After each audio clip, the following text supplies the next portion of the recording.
Hi అండి, మీ date of birth 5/14 are 23కి వస్తుందా అండి? అయితే ఈ వీడియో మీకోసం అండి. మనం డైస్ రీడింగ్తో మీ నేచర్ తెలుసుకోబోతున్నాం. 76, 42, 30. ఓకే. సో మీరు చాలా అడ్వెంచరస్ ఉంటారండి. ఏదో ఒక ట్రెక్కింగ్ వెళ్ళడం అయినా, ఏదో ఒక అడ్వెంచర్ వెళ్ళడం అయినా, ఏదో ఒక లైఫ్లో అయినా అడ్వెంచర్ వస్తూ ఉండాలి, ఏదో ఒక న్యూనెస్ ఉండాలని మీరు ఎప్పుడు కోరుకుంటుంటారండి. చాలా డైనమిక్ ఉంటారు, చాలా ఫ్లెక్సిబుల్ ఉంటారండి, అండ్ చాలా వర్సటైల్ ఉంటారు. సో వర్సటైల్ ఎట్లా అంటే మీరు ఏ పరిస్థితి అయినా, ఏ థింగ్స్నైనా ఆదుకోవాలి, మంచిగా ముందు వెళ్ళాలి, మంచిగా దాన్ని సర్దించుకోవాలనే మీ మైండ్ సెట్ ఉంటుంది. చాలా స్పాంటేనియస్ ఉంటారండి. టక్ అని కొన్నిసార్లు ఆన్సర్ ఇస్తారు, టక్ అని కొన్ని మాటలు మాట్లాడేస్తారు, టక్ అని ఒక ఐడియా వచ్చేస్తుంది మీకు.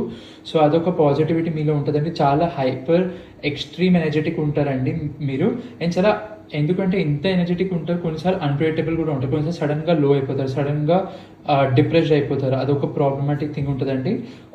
కొంచెం రెస్ట్లెస్నెస్ ఎక్కువ ఉంటుందండి. అంటే మరీ ఎక్కువ పని చేసేయడం, మరీ ఎక్కువ ఏదో ఒకటి చేసేయడం, మార్నింగ్ వర్క్ వెళ్ళడం, సాయంత్రం జిమ్, దాని తర్వాత వాకింగ్ వెళ్ళడం, మీరు టీవీ చూడడం, రీల్స్ చూడడం, చాలా ఎక్కువ రెస్ట్లెస్ అయిపోతారు. అదొక థింగ్ మీలో ఉంటుంది. చాలా అంటే చాలా కమ్యూనికేటివ్ ఉంటారు. బికాజ్ బుధుడు కాబట్టి మేము మంచి కమ్యూనికేషన్స్ ఉంటాయండి. మాట్లాడే లైక్ మీరు సేల్స్ మ్యాన్ మంచిగా అవ్వచ్చండి. సేల్స్ మ్యాన్ అయినా ఏదైనా సేల్స్ రిలేటెడ్ థింగ్లో ఉంటే మీరు చాలా మంచిగా దాన్ని లైక్ చాలా మంచిగా ఆ కెరియర్ని ముందు తీసుకువెళ్ళగలుగుతారు. మీరు చాలా వెట్టి ఉంటారు, మల్టీ టాస్కర్స్ ఉంటారండి. అంటే మీ అంత బెటర్ మల్టీ టాస్కర్ ఎవరు ఉండరు. లైక్ మాట్లాడుతూ మీరు జిమ్ చేస్తూ వీడియో కూడా చేసేవచ్చు. అంటే అట్లా ఒక ఎగ్జాంపుల్ లాగా ఇస్తుంది దట్ ఆల్వేస్ బైక్ నడుపుతూ మెసేజెస్ టైప్ చేయడం, అట్లాంటివి కొన్ని మల్టీ టాస్కింగ్ థింగ్స్ ఉంటాయి. అండ్ వర్క్లో కూడా చాలా థింగ్స్ 1 by 1 పక్కనే సాల్వ్ చేసేసుకుంటూ పోతారు మీరు.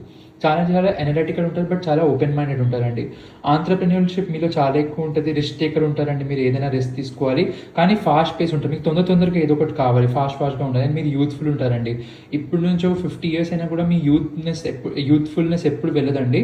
సో మీరు దాన్ని మంచిగా కాపాడుకోవాలి. అఫ్కోర్స్ మీరు కేర్ తీసుకుంటేనే ఏదైనా ఉంటుందండి. అండ్ ట్రెండ్ సెటర్ ఉంటారండి. ఏదో ఒక ట్రెండ్ సెట్ చేయాలి. మీ కాలేజ్లో ఉంటే ఈవెన్ మీ బాయ్ ఫ్రెండ్ గర్ల్ ఫ్రెండ్ చూడండి, వాళ్ళు ఏదో ఒక ట్రెండ్ సెట్ చేస్తారు. వాళ్ళ డ్రెస్సింగ్లో అయినా, వాళ్ళ వేసుకునే ఆర్నమెంట్స్ అయినా, లేకపోతే వాళ్ళ మాటలతోనే ఏదో ఒక దేంతో అయినా ఇది మీ పాజిటివ్ పాయింట్స్ అండి. నెగిటివ్ పాయింట్స్ ఏంటంటే మీకు ఏదైనా కొత్త కావాలి కాబట్టి చాలా తొందరగా బోర్ అయిపోతారు మీరు. అదొక ప్రాబ్లం ఉంటుంది. రిలేషన్షిప్లో అయినా దేంట్లోనే మీరు చాలా త్వరగా బోర్ అయిపోతారు. ఆల్స్ మీ పార్ట్నర్ అయినా త్వరగా బోర్ అయిపోతారు థింగ్స్తో. సో మీరు ఏదో కొత్త న్యూ థింగ్స్ చేస్తుండాలి. ఎక్కడైనా ట్రావెల్ వెళ్ళడం, ఎక్కడైనా వెళ్ళడం, అట్లాంటివి చేస్తుండాలి. చాలా యాంగ్షియస్ అయిపోతారు కొన్ని థింగ్స్లో, మరీ ఎక్కువ యాంగ్షియస్ అయిపోతారు. చాలా సూపర్ఫిషియల్ ఉంటారండి. అంటే ఏదైనా క్యాట్ రోడ్ క్రాస్ చేసినా దాంట్లో చాలా సూపర్ఫిషియల్ ఉంటారు. అట్లాంటివి ఎక్కువ ఆలోచిస్తారు. సో ఇదంతా మీ గురించి అండి. Thank you.